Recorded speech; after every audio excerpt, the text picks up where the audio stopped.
Halo semua rekan-rekan sahabat LQ Pamo Indonesia, kita jumpa kembali di channel LQ Pamo Indonesia, edukasi literasi keuangan dan investasi pasar modal di Indonesia. Nah teman-teman, pada kesempatan yang berbahagia ini kita akan masuk lebih dalam.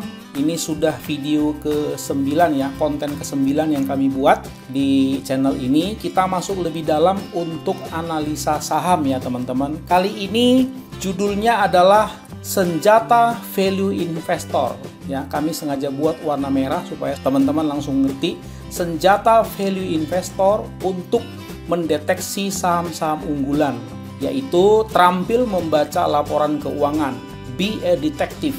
Jadi kita harus seolah-olah seperti seorang detektif ya teman-teman, menyelidiki.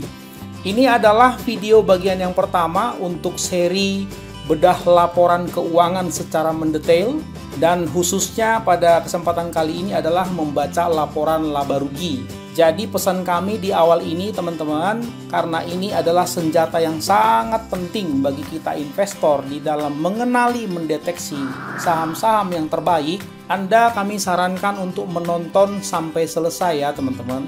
Baik teman-teman, setidaknya ada 5 dokumen yang Anda harus pelajari dari website Bursa Efek Indonesia, yaitu www.idx.co.id ya teman-teman, bila memang Anda ingin menjadi investor yang berhasil. Dan teman-teman tidak usah pusing, tidak usah khawatir ya, 5 dokumen ini tidak ada yang sulit, itu semua ada di websitenya Bursa Efek Indonesia ini. Ada semua ya teman-teman.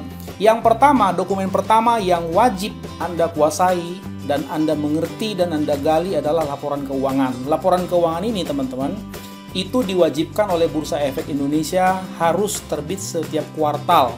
Jadi emiten harus menerbitkan setiap kuartal, yaitu setiap 3 bulan ya teman-teman. Yakni akhir bulan April yaitu kuartal pertama, akhir bulan Juli itulah kuartal kedua, akhir bulan Oktober adalah kuartal ketiga, dan akhir bulan Maret adalah kuartal keempat. Dokumen yang kedua adalah laporan tahunan. Ini biasanya terbitnya setahun sekali sesuai namanya teman-teman. Biasanya di bulan Maret atau April ya munculnya. Dokumen yang ketiga adalah materi public expose. Ini juga terbit setahun sekali dan waktunya biasanya agak kurang menentu ya teman-teman. Dokumen yang keempat adalah laporan hasil atau catatan dari public expose yang ketiga ini. Yang kelima adalah laporan prospektus. Apakah penjelasan atau kelima-lima laporan ini apa sih? Mari kita perhatikan penjelasannya ya teman-teman pelan-pelan. Yang pertama, laporan keuangan ini biasanya memuat 4 macam laporan ya teman-teman, yaitu laporan neraca, laporan laba rugi, laporan arus kas atau cash flow statement, dan laporan ekuitas pemilik. Laporan ini teman-teman sudah disusun setiap kuartal. Memang disetting seperti itu ya. Tiap emiten harus tiap kuartal mempublikasi laporan keuangannya. Supaya apa? Supaya semua pihak atau istilahnya stakeholder melihat perkembangan aktivitas keuangan dan posisi perkembangan bisnis yang sedang berlangsung.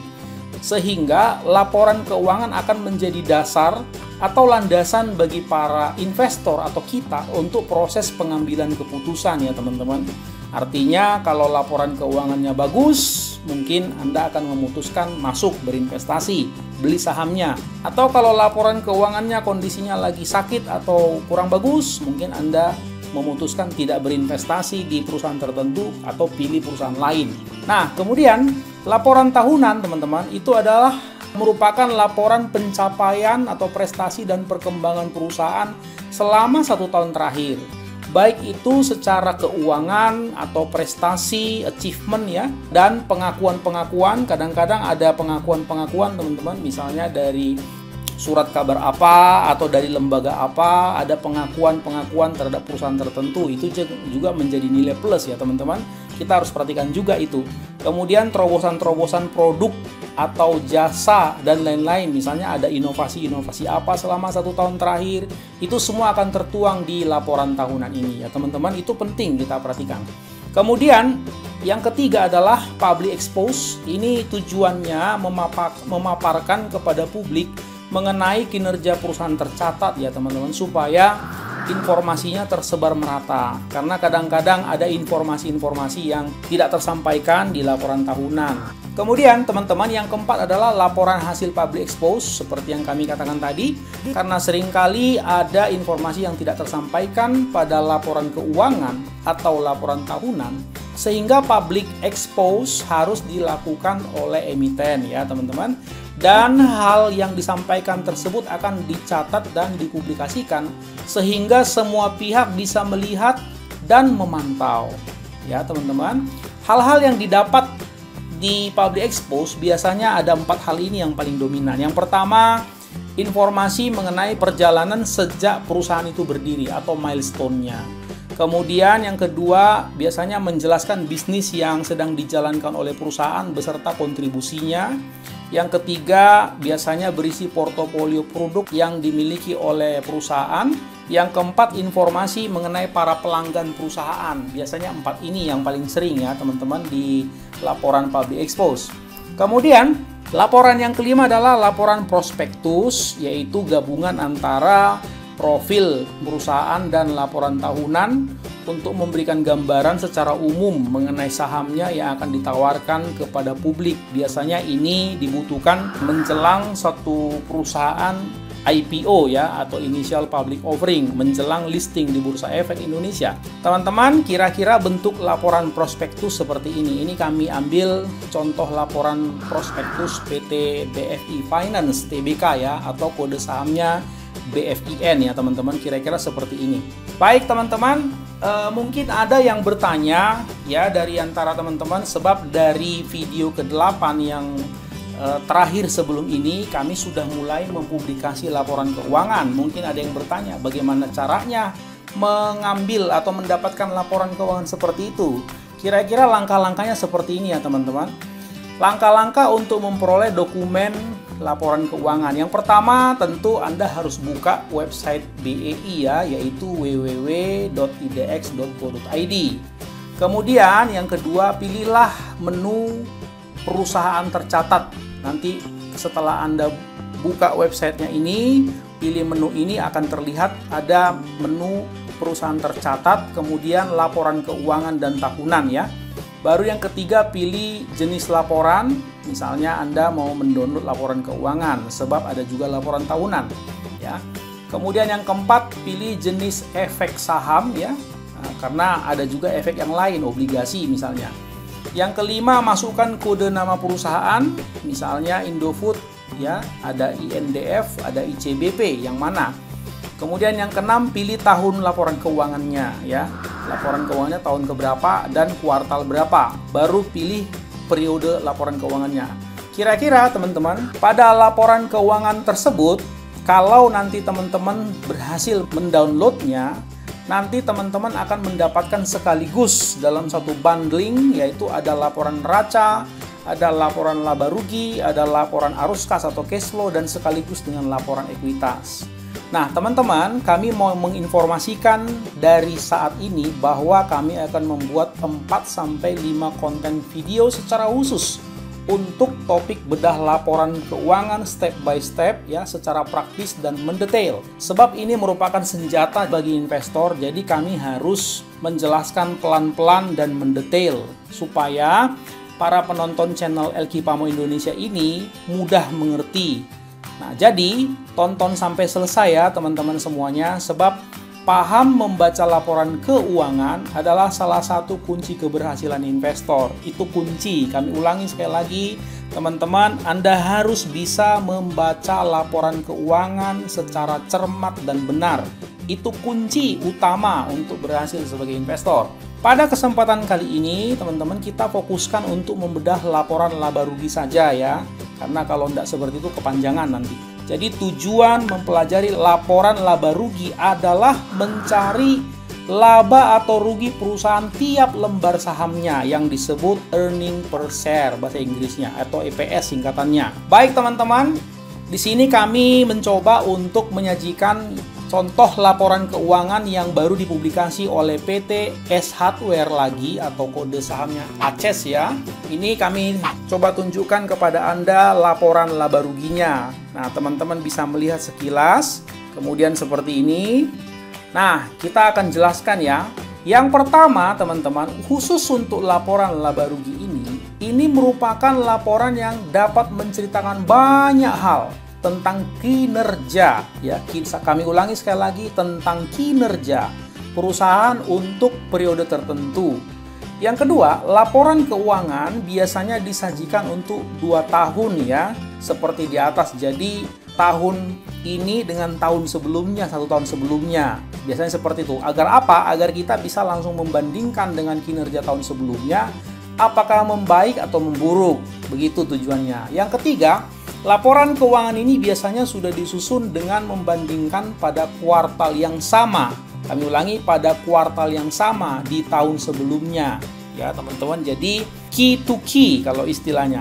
Ya, ada istilah lain YOY, year atau Y to Y gitu. Jadi ada perbandingannya dari kuartal ke kuartal pada tahun yang berbeda, ada dari tahun ke tahun, ada month to month. Jadi macam-macam ya, teman-teman. Yang keempat, pada laporan laba rugi ini kita akan melihat juga apakah terjadi lonjakan beban atau pengeluaran ataukah menurun. Mari kita perhatikan ada 7 hal ya, teman-teman, dalam laporan laba rugi yang kita penting harus perhatikan. Kita mulai masuk ya, teman-teman. Yang pertama, tadi teman-teman sudah melihat sekilas, adalah mengenai masalah penjualannya. Kami coba mundur sebentar, mari kita lihat ke belakang. Nah, ini ya teman-teman, penjualan. Jadi dari semua laporan ini ada beberapa hal, ada 7 hal yang Anda harus perhatikan. Yang pertama sekali adalah penjualannya, yang ini ya, yang kami lingkari ini. Baik, kita maju. Nah, untuk penjualan teman-teman, pada prinsipnya carilah pertumbuhan penjualan yang konsisten. Kenapa teman-teman? Karena kita mau berinvestasi untuk jangka panjang, bukan? Jadi tentu carilah perusahaan yang masih akan tetap ada dan bertumbuh dalam kurun waktu 10, 15, bahkan 25 sampai 50 tahun ke depan. Supaya apa? Supaya investasi Anda aman. Itu tujuannya ya, teman-teman. Kalau penjualannya tidak meningkat, itu justru berbahaya. Itu disebut stagnan ya, teman-teman. Berarti perusahaan tersebut sudah berhenti berekspansi. Itu ciri-cirinya. Nah, teman-teman, karena itu perusahaan yang bisa bertahan lama dan memiliki durabilitas, istilah bahasa Inggrisnya, atau daya tahan yang tinggi, biasanya adalah hanya jika produk atau jasanya terus-menerus atau tetap akan dibutuhkan oleh masyarakat pada masa-masa yang akan datang. Contohnya bank, ya, kami buka misalnya contohnya bank BCA. Coba Anda pikirkan, menurut Anda sampai 25 bahkan 50 tahun ke depan, bank BCA itu masih ada tidak? Nah, dari situ mungkin Anda bisa melihat ya, teman-teman. Seperti itu cara melihatnya. Nah, teman-teman, perhatikan khusus untuk penjualan. Perusahaan yang akan bertahan lama adalah perusahaan yang memiliki yang disebut economic mode atau monopoli market, atau yang disebut orang sebagai market leader di sektor usaha atau subsektornya. Ya, harus ada sisi tanda kutip monopolinya. Yang berikut, khususnya untuk S Hardware ini ya teman-teman, mari kita pikirkan sama-sama. Coba Anda renungkan, apakah produk-produk di S Hardware itu masih dibutuhkan oleh masyarakat kita dalam 5-10 tahun ke depan atau tidak? Anda tentu tahu S Hardware bukan, dan apa yang dijual oleh mereka. Kira-kira menurut Anda 5-10 tahun lagi bakalan ada enggak perusahaan ini? Masih tetap berdiri kokoh tidak? Seperti itu ya teman-teman, supaya Anda tidak salah menginvestasikan atau menanamkan modal di perusahaan tersebut. Jadi harus dicek kira-kira kemampuan ketahanan perusahaan tersebut sampai jangka panjangnya. Bagaimana dengan kompetitornya? S Hardware punya kompetitor atau tidak? Nah, Anda bisa lihat sendiri bukan di market, seberapa besar monopoli market ACES ini di masyarakat. Kalau sekiranya ada kompetitornya, kira-kira bagian dia itu marketnya berapa persen? Seperti itu maksudnya. Nah, teman-teman, bila kita mengambil data inflasi tahunan, Anda bisa cek misalnya di BI dan Pusat Statistik ya di websitenya. Katakan inflasi itu adalah 2% sampai 3% per tahun ya. Maka pertumbuhan penjualan atau sales ya sebesar minimal 5% per tahun adalah sangat logis bukan?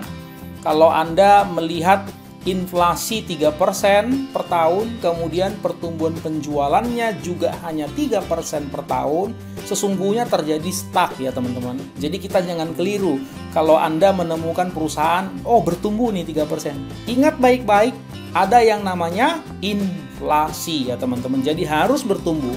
Kalau kita perhatikan tadi sekilas ya, penjualan ACES ini meningkat ya teman-teman dari 1,5 triliun sekian-sekian. Ini maksudnya teman-teman perhatikan ini tahunnya ya, 31 Maret 2018 di sebelah kanan, 31 Maret 2019 di sebelah kiri. Jadi laporan keuangan ini disusun dari kanan ke kiri ya. Jadi teman-teman jangan sampai salah membandingkannya. Berarti dari yang kanan ini 1,5 triliun sekian-sekian, penjualannya meningkat menjadi 1,8 triliun sekian-sekian. Singkat cerita meningkat 19,16% ya. Berarti bagaimana teman-teman? Minimal 5%. Berarti ini oke ya.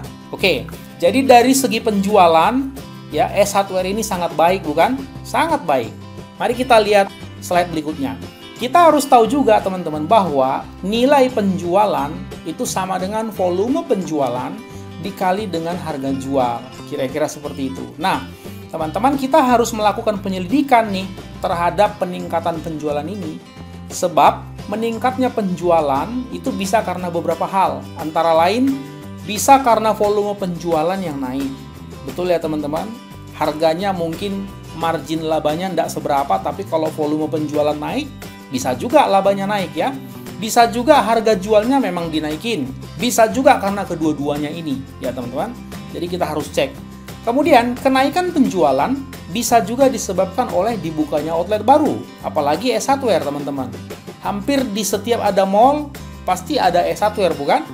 Adanya penjualan produk baru atau inovasi baru juga akan meningkatkan penjualan juga. Atau ada satu hal lagi yaitu akuisisi bisnis yang baru. Itu juga bisa meningkatkan sales. Jadi kita harus tahu ya meningkatnya penjualan itu apa sih penyebabnya secara mendetail. Yang bagus bila penjualan itu meningkat memang karena operasi perusahaan secara organik. Maksudnya memang dia berjalan sesuai fungsi dasarnya. Kemudian teman-teman di setiap laporan keuangan itu kalau Anda mengecek terus scroll ke bawah atau ke halaman belakang, itu sebetulnya ada penjelasan-penjelasan laporan keuangan ya, atau catatan-catatan kakinya. Jadi kalau Anda sudah menemukan laporan dalam bentuk angka-angka tersebut, jangan berhenti hanya di situ saja ya teman-teman. Harus cek sampai ke halaman-halaman berikutnya, yaitu penjelasan-penjelasan ini. Tadi khusus penjualan itu ada penjelasan, coba kita lihat ya teman-teman ini. Nah ini catatan, ini ada pada poin catatan 24 dan 31 ya. Kita lihat ini ada poin 24, ada keterangannya. Nah teman-teman, coba teman-teman lihat di keterangannya. Ternyata penjualan itu ini terdiri dari 3 hal. Produk perbaikan rumah, produk gaya hidup, dan produk permainan. Jadi memang teman-teman terlihat bahwa peningkatan penjualan tadi memang terjadi dari operasional perusahaan. Nggak aneh-aneh ya teman-teman, yaitu peningkatan penjualan pada produk perbaikan rumah, produk gaya hidup, dan produk permainan. Jadi masing-masing kalau Anda lihat satu persatu, masing-masing ini memang mengalami growth ya teman-teman. Kemudian teman-teman, selain itu kita juga bisa melihat adanya penjualan yang berasal dari konsinyasi. Nah, Anda tahu konsinyasi bukan? Barangnya dititip di toko lain, nanti profit sharing ya. Kemudian kita perhatikan ada konsinyasi dan meningkat. Nih teman-teman, coba teman-teman lihat di keterangan nomor 25 ini ya. Ini ada penjualan konsinyasi meningkat dari 74 miliar sekian-sekian menjadi 110,7 miliar sekian-sekian, meningkat ya. Jadi dengan kata lain kesimpulannya, baik penjualan langsung yang dilakukan oleh S Hardware di outletnya sendiri maupun penjualan di outlet lain alias konsinyasi, dua-dua item itu mengalami pertumbuhan yang sangat memuaskan. Oke ya teman-teman. Nah, tadi kami sudah jelaskan penjualan langsung itu bertumbuh 19,16%. Kemudian ternyata penjualan konsinyasi ini meningkat 49,6%. Sangat luar biasa. Nah, teman-teman, Poin yang kedua yang Anda harus pelajari adalah mengenai masalah biaya produksi atau HPP. Pada prinsipnya namanya juga biaya. Makin rendah makin bagus. Nah, ini terminologi yang teman-teman harus perhatikan. Ada yang pakai istilah HPP atau harga pokok penjualan. Ada yang pakai BPP, biaya pokok penjualan. Ada yang pakai bahasa Inggris COGS, Cost of Goods Sold. Sama saja ini semua ya teman-teman. Jangan sampai pusing hanya gara-gara istilah. Nah, teman-teman, beban pokok penjualan di laporan tadi di depan itu kami cuplik lagi di sini. Itu dari 821 miliar sekian-sekian meningkat beban pokok penjualannya menjadi 990,5 miliar sekian-sekian. Biasanya seperti itu teman-teman. Di balik penjualan yang mengalami peningkatan, biasanya terdapat juga beban pokok penjualan yang meningkat pula. Tinggal dilihat siapa yang lebih besar, peningkatan penjualan atau peningkatan beban ya teman-teman. Kita lihat ini keterangan nomor 26 ya, kita perhatikan teman-teman. Ini adalah beban-bebannya. Persediaan awal barang dagangan, pembelian bersih dan seterusnya. Singkat kata, dari kuartal 1 2018 ke kuartal 1 2019 memang meningkat ya bebannya. Nah, teman-teman, kita tadi sudah melihat bahwa HPP memang berasal dari modal barang-barang yang dibeli oleh ACES. Jadi HPP bukan bersumber dari yang lain. Ya teman-teman, bila perusahaannya misalnya adalah pabrik, kalau S Hardware ini kan bukan pabrik ya, mereka kan menjual barang yang diimpor. Tapi kalau pabrik teman-teman, maka akan ada biaya-biaya lain dalam cost of goods sold tadi. Misalnya biaya penyusutan mesin produksi itu akan masuk. Biaya penyusutan gedung pabrik itu akan masuk, dan biaya karyawan bagian produksi. Pokoknya semua yang di bagian produksi ada biaya lain ya teman-teman. Nah, jadi baik biaya langsung maupun biaya tak langsung ini akan ditambahkan nanti kalau teman-teman menemukan misalnya perusahaan yang ada segi produksinya, misalnya Indofood memproduksi Indomie, ya itu akan ditambahkan sehingga overall biaya tersebut ya tercover menjadi satu kelompok yang namanya biaya produksi. Begitu ya teman-teman. Semakin efisien biaya produksi teman-teman, maka semakin rendah pula persentase COGS-nya terhadap nilai penjualannya. Betul ya? Nah, di sini COGS penjualan dibagi penjualan totalnya kita hitung 52,63%. Caranya adalah beban tadi ini ya teman-teman, yang ini kita bagikan dengan total penjualan yang tadi, baik penjualan di outlet maupun juga penjualan konsinyasi ya teman-teman. Nah teman-teman, semakin kecil COGS maka tentu akan semakin bagus. Semakin kecil beban penjualan semakin bagus. Kenapa? Kalau beban penjualan makin kecil, tentu margin laba kotor semakin besar, bukan? Margin laba kotor ini disebut GPM atau Gross Profit Margin. Itu pun akan semakin besar. Bila Anda berhasil, ini adalah salah satu trik ya teman-teman. Bila Anda berhasil menemukan perusahaan yang GPM-nya semakin meningkat dari tahun ke tahun, dan sementara itu pula COGS alias bebannya bisa dibuat makin kecil, maka saran kami masukkanlah perusahaan tersebut ke dalam watchlist Anda. Maksudnya tandain perusahaan tersebut ya teman-teman, itu perusahaan bagus. Kami ulangi sekali lagi, kalau Anda menemukan perusahaan yang laba kotornya tinggi, biasanya minimal 30%, kemudian biayanya ya beban penjualannya rendah, langsung marking, langsung tandain, kemungkinan itu perusahaan bagus ya teman-teman. Analoginya dalam kehidupan sehari-hari, Anda kalau berjualan tentu kalau misalnya begitu banyak produk Anda jual, produk yang marginnya bisa memberikan besar keuntungan, tentu Anda akan tandain, bukan? Dan Anda pasti akan maksimalkan di situ, betul? Kira-kira seperti itu teman-teman logikanya. Bagian ketiga yang perlu kita perhatikan dari laporan laba rugi adalah laba kotor yang kami sebutkan tadi adalah Gross Profit Margin alias GPM. Nah, namanya juga laba ya. Pada prinsipnya makin tinggi makin bagus. Ini salah satu metrik kunci ya teman-teman untuk menyeleksi begitu banyak saham yang ada di Bursa Efek. Laba kotor tadi yaitu S Hardware ya, S Hardware itu di 751 miliar sekian-sekian menjadi 891 miliar sekian-sekian gross profitnya. Terlihat bahwa laba bruto ini juga meningkat ya dari 2018 menjadi 2019 itu meningkat sekitar 18,54% ya teman-teman. Nah teman-teman begini, perusahaan yang memiliki monopoli market ya tanda kutip akan mampu menjadi price maker sehingga brand serta franchise value-nya tidak dengan mudah dikalahkan oleh kompetitornya dan harga produknya pun terjaga aman. Maksudnya begini teman-teman, coba teman-teman perhatikan ada tidak kompetitor dari S Hardware ini yang bisa langsung istilahnya head to head ya, bisa konfront langsung berkompetisi dengan dia. Nah kalau tidak ada teman-teman, istilah kasarnya, istilah sehari-hari, maka S Hardware ini akan dengan leluasa atau sesuka hatinya untuk membuat harga, bukan? Di situ maksudnya teman-teman. Jadi kalau Anda menemukan perusahaan yang punya monopoli market sehingga dia tidak terlalu sulit untuk menentukan harga jualnya, Anda harus tandain itu sebagai perusahaan yang baik. Nah teman-teman, kalau kita hitung GPM ACES ini, ya kami sudah hitung itu sekitar 47,37%. 47,37%. Cukup baik seperti yang kami katakan tadi.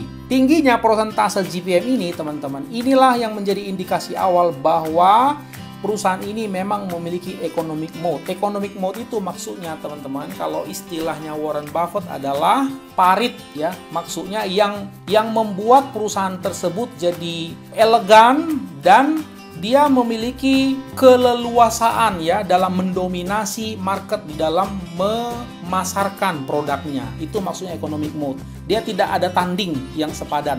Itu maksudnya economic mode. Carilah perusahaan-perusahaan seperti itu teman-teman. Dan semakin tinggi persentase GPM ini berarti semakin bagus. Bila Anda menemukan perusahaan dengan GPM 2 digit, misalnya 30% minimal seperti yang kami katakan tadi, masukkan ke watchlist Anda sebagai indikator awal. Teman-teman, tahukah Anda bahwa GPM Unilever itu 50,6%, Louis Vuitton itu 66,62%. Wow, tinggi ya. Ferrari, mobil Ferrari yang mewah itu 52,55%. Facebook yang Anda pakai sehari-hari itu GPM-nya 83,33%. Microsoft yang Anda pakai sehari-hari 65,33%. Mastercard, kartu kredit ini 99%. Dan Adidas sepatu 51,88%. Sangat tinggi semuanya GPM-nya, bukan? Makanya perusahaannya maju-maju teman-teman. Kemudian parameter keempat yang kita bisa dapat lagi di laporan laba rugi ini teman-teman adalah mengenai masalah biaya operasi. Namanya biaya pada prinsipnya makin rendah makin bagus. Anda perhatikan biaya di sini teman-teman, sebelah kanan tahun 2018 meningkat juga di tahun 2019 pada kuartal yang sama, kuartal 1. Perhatikan teman-teman aturan penulisan dalam laporan keuangan, tanda kurung berarti tanda minus atau dikurangkan ya teman-teman. Dalam perhitungan di atas ini terdapat peningkatan biaya operasional ya dari kanan ke kiri itu sebesar 23,04%. Seperti yang kami katakan tadi teman-teman, biasanya di balik peningkatan penjualan terdapat pula peningkatan biaya atau peningkatan beban. Biasanya yang termasuk ke dalam kelompok biaya operasional, sekali lagi biaya operasional ya, kalau tadi biaya atau beban produksi teman-teman. Ini adalah biaya promosi dan penjualan, bagian keuangan misalnya, accounting, HRD, bagian riset dan pengembangan, ya pengembangan produk maksudnya teman-teman, dan kegiatan-kegiatan penunjang lainnya untuk operasi atau melancarkan penjualan. Itu semua masuk kepada kelompok biaya operasional. Teman-teman, yang paling penting untuk kita lihat adalah dari GPM tadi, kira-kira berapa persen yang harus dipakai untuk biaya operasional atau operational cost. Semakin kecil GPM-nya, maka hasil akhirnya akan semakin tipis setelah dikurangkan dengan operational cost tadi. Betul ya teman-teman? Jadi memang makanya tadi kami katakan bahwa carilah perusahaan-perusahaan yang GPM-nya tebal atau besar. Karena masih ada satu fase lagi namanya biaya operasional. Seringkali ya teman-teman kami menemukan GPM-nya lumayan, operasionalnya juga membengkak, akhirnya laba bersihnya jadi minus. Seperti itu teman-teman. Teman-teman dengan mengetahui operasional cost seperti ini, maka kenaikan pada penjualan atau sales belum bisa langsung menggembirakan kita. Kenapa? Sebab masih harus dilihat lagi apakah biaya operasionalnya membengkak atau tidak seperti yang kami bilang tadi ya. Pada bagian biaya operasi ini kita juga harus memasukkan biaya penyusutan gedung. Ada lagi biaya penyusutan gedung. Kendaraan serta peralatan kantor lainnya yang dipakai oleh pegawai yang disebut penyusutan biaya operasi. ya teman-teman. Nah, kalau yang tadi pada COGS tadi itu dimasukkan kepada penyusutan biaya produksi. Cukup jelas ya teman-teman. Jadi ada penyusutan biaya operasi, ada penyusutan biaya produksi. Kita perhatikan laba usaha ya teman-teman. GPM dikurangi dengan biaya operasional, inilah yang disebut operational profit margin atau OPM ya. GPM kurang biaya operasional. Dalam hal ini OPM ACES kami sudah hitung adalah sekitar 15,99% ya teman-teman. Laba usahanya ini 15,99% saja dibandingkan dengan total penjualan. Coba Anda ingat-ingat tadi GPM-nya gross, laba kotornya 47%-an. Sekarang laba operasional ya setelah potong biaya operasional tinggal 15%-an. Ini belum selesai teman-teman, mari kita lanjut. Kemudian ada biaya atau pendapatan lain-lain, antara lain adalah biaya bunga, extraordinary items, dan lain-lain teman-teman. Mari kita lihat ini, ada beban pajak ternyata. Jadi teman-teman, begini teman-teman. Semua perusahaan yang ada listing di Bursa Efek Indonesia, sebelum dibayarkan laba bersihnya kepada investor, yang namanya pajak wajib harus bayar ya teman-teman, harus. Bila perusahaan memiliki hutang yang sudah jatuh tempo dan sudah dibayarkan, maka akan ada akun bunga bank ya. Pada komponen biaya ini akan ada akun bunga bank. Ini kebetulan tidak tercatat. Untuk melihat penjelasan atas beban keuangan, kita coba periksa dulu apa memang tidak ada utang. Ini S Hardware, kita lihat keterangan nomor 29 ya teman-teman. Nah, teman-teman, di sini terlihat bahwa beban keuangannya adalah bunga tapi sangat kecil. Teman-teman bisa melihat di sini ya, beban keuangan bunga utang bank itu sekitar hanya 115 jutaan. Dibandingkan dengan omsetnya triliunan, ini sangat-sangat kecil. Dan ada administrasi bank 12 miliar, itu juga sangat kecil. Jadi teman-teman, salah satu cara melihat kinerja manajemen ya orang-orang yang mengelola perusahaan adalah seberapa pintar mereka dalam mengelola uang perusahaan, sehingga tidak perlu memakai hutang terlalu besar untuk mengoperasikan perusahaan tersebut. Kami ulangi sekali lagi teman-teman, Anda harus curiga kalau melihat perusahaan ini kok gemar sekali menerbitkan obligasi atau utang. Dikit-dikit utang, tambah terus hutangnya, hati-hati teman-teman. Tapi Anda harus membuat kepada watchlist kalau perusahaan ini efisien sekali ya. Utangnya kecil tapi bisa menghasilkan laba cukup besar. Ya, kami ulangi, utangnya kecil tetapi labanya cukup besar. Berarti dia disebut perusahaan yang efisien. Anda harus tandai perusahaan seperti itu, teman-teman. Kemudian, teman-teman, dari sini kita juga bisa melihat dengan jelas sekali bahwa utang terlalu besar akan sangat menggerus yang namanya OPM tadi, yang terakhir ya, yang 15,99% tadi. Paling tidak untuk membayar yang namanya bunga pinjaman yang sudah jatuh tempo. Jadi, teman-teman, utang terlalu besar ya, sebuah perusahaan sangat berbahaya sekali. Bila operating profit margin atau OPM, perusahaan tidak mampu untuk membayar hutangnya, coba Anda bayangkan setelah operating profit margin, setelah ada laba operasional, kemudian tidak mampu bayar utang. Menurut Anda apa yang akan dilakukan oleh perusahaan tersebut supaya perusahaannya tidak kolaps? Maka perusahaan tersebut pasti akan menarik pinjaman baru, teman-teman. Ini adalah red sinyal. Jadi kalau Anda lihat perusahaan tersebut dikit-dikit utang, sebaiknya carilah perusahaan yang lebih bagus dari itu ya teman-teman. Parameter yang keenam adalah laba sebelum pajak, angka sebelum negara datang. Ya teman-teman, jadi pada slide sebelumnya laba sebelum beban pajak itu 293 miliar sekian-sekian. Jadi seperti yang kami katakan tadi, semua emiten wajib bayar pajak.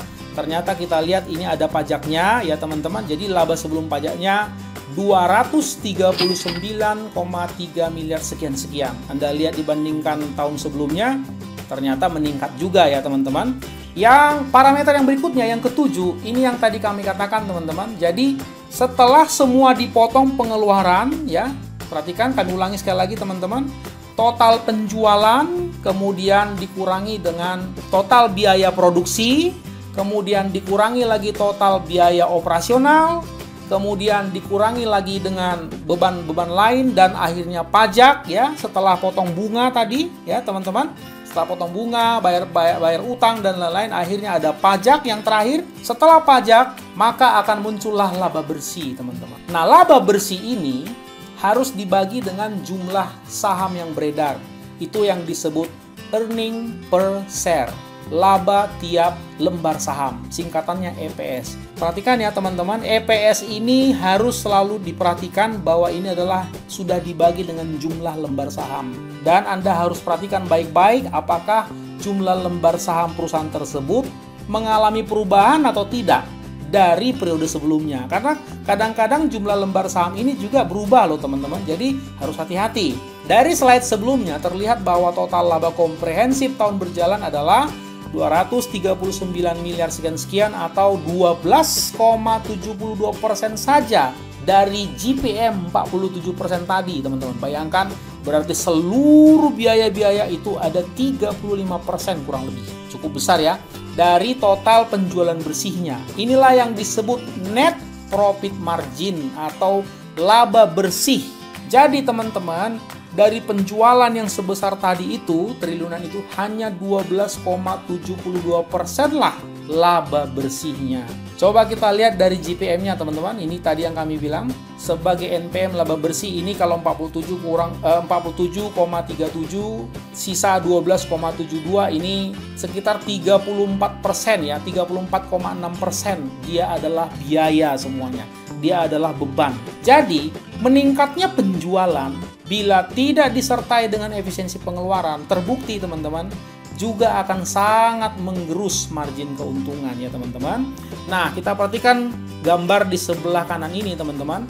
EPS atau earning per share, laba tiap lembar saham adalah laba bersih. Yang dimaksud tadi adalah net profit margin, yang ini ya, net profit margin dibagi dengan jumlah lembar saham. Nah, teman-teman, kalau kita lihat tadi laporan laba rugi, ada tertulis di situ bahwa laba per saham dasar adalah 13,87. Itu maksudnya EPS. Jadi EPS adalah laba bersih dibagi dengan jumlah saham beredarnya. Jumlah saham beredarnya 17 miliar 150 juta seperti yang tadi kami sudah sampaikan. Jadi teman-teman, laba per lembarnya adalah 2,4 miliar sekian-sekian dibagi jumlah lembar saham adalah 13,87 ya teman-teman. Nah, angka 2 miliar ya, 2,4 miliar sekian-sekian ini adalah besaran kepentingan non pengendali ya teman-teman. Ini yang dikurangkan yang kecil ini. Jadi sebetulnya kan laba bersihnya tadi kan 239 miliar, 3 ya, 239,3 miliar sekian-sekian dikurangi 2,4 miliar sekian-sekian. Nah, 2,4 miliar ini ya teman-teman, ini adalah kepentingan non pengendali. Kepentingan non pengendali maksudnya ada bagian kepemilikan atas anak perusahaan yang tidak dipegang oleh induk perusahaan. Jadi teman-teman, kan sering kali misalnya begini, misalnya ada PT S Hardware punya anak perusahaan namanya A, tetapi S Hardware ini sahamnya hanya 60% di anak perusahaannya yaitu PT A. 40%-nya lagi siapa? Tentu orang lain. Nah, itu adalah kepentingan non pengendali ya teman-teman. Kita harus perhatikan, itu harus dikeluarkan dulu teman-teman. Nah, teman-teman, ini adalah penjelasan perhitungan EPS. Kalau teman-teman lihat keterangan laporan keuangan nomor 30, kira-kira seperti ini. Tadi kami sudah jelaskan. Hasilnya yang paling bawah, laba per saham adalah Rp13,87 per lembar. Ya, teman-teman. Nah, teman-teman, salah satu parameter kunci dalam memilih saham, pilihlah emiten yang laba bersih per lembar saham alias EPS-nya meningkat terus dari tahun ke tahun. Itu ciri-ciri perusahaan yang bagus ya teman-teman. Sebab kenaikan EPS secara konsisten akan berakibat kepada pesatnya peningkatan harga saham ya teman-teman. Nah, perusahaan yang baik biasanya memiliki net profit margin atau NPM paling tidak minimal 10% ya teman-teman, agar EPS-nya mampu meningkat terus-menerus secara signifikan. Jadi, perhatikan teman-teman, Anda harus menemukan perusahaan yang EPS-nya, laba per sahamnya meningkat terus-menerus. Itu ciri-ciri perusahaan yang bagus. Baik teman-teman, sudah sampai sedemikian jauh pemaparan kami. Mudah-mudahan teman-teman mendapatkan pencerahan ya pada video kali ini. Memang ini video kami buat secara mendetail sehingga mungkin agak sedikit lebih panjang. Tetapi mudah-mudahan teman-teman tetap kuat, tetap betah untuk menyimaknya sehingga teman-teman mendapatkan banyak manfaat. Terima kasih banyak sudah menonton video kami. Jangan lupa ya teman-teman, like, share, dan subscribe serta nyalakan loncengnya supaya teman-teman selalu mendapatkan update video terbaru. Jangan lupa setelah ini kita akan membahas tentang laporan neraca teman-teman. Sampai jumpa pada video selanjutnya dan salam sukses untuk Anda sekalian.